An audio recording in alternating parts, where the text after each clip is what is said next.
What's going on, guys, and welcome back to the channel. Here's today's start question. What's the roughest roller coaster you've ridden and why? For me, it's probably Wildcat at Hersheypark. Yes, I know it's historical, but I still don't like it. Or maybe X2, even though that's my number one. But regardless, I'm sure you guys have had experiences where you've been beaten up on a coaster at one time or another, and I am curious to hear about them down below. But keeping in that theme, today's coaster was one of these that was notorious for being one of, if not the roughest coasters on Earth, so much so that one of its inversions was removed and there were warning signs plastered everywhere warning riders about riding it. Likewise, it had a sister coaster that disappeared, and its existence ended in 2020 when it was taken apart and shipped away. So what is it, and where did it come from, and where did it go? This is the story of M&D Scotland theme parks, Tornado.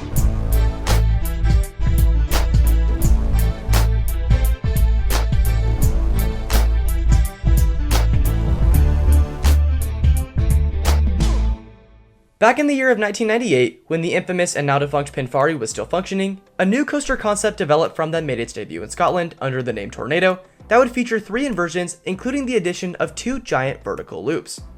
This concept was in fact developed as a cheaper alternative to some bigger coasters, and Pinfari hoped it would be their ticket to a larger success. Upon opening, luckily, guests enjoyed the experience, and some enthusiasts praised it for its high G-forces and carnival-esque feel, but as with a lot of my videos, things didn't stay that way long. Unfortunately, the track design Pinfari used became morphed by the slightest of degrees, which in turn started causing rougher experiences. Although it wasn't something that could permanently close the ride, it did still present a challenge. M&Ds then posted a notice explaining the ride's quote boisterous personality, and riders with neck, heart, or back problems, as well as pregnant women, were advised not to ride.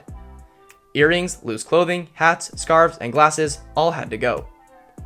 On top of this, the ride's final inversion, the corkscrew, became extremely morphed and was rumored to have cracked someone's shin. In response, it was then removed for the 2006 season, and footage of the only existing POV of Tornado with the corkscrew becomes muted, choppy, shaky, and freezes for a few seconds when the train runs through it. That said, a heavily banked curve replaced the corkscrew and the coaster continued operation. And it stayed that way for a while.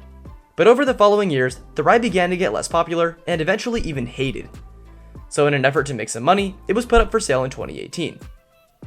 However, not much interest was taken in the coaster, and it operated until 2020 before it finally closed and was listed as potentially being scrapped.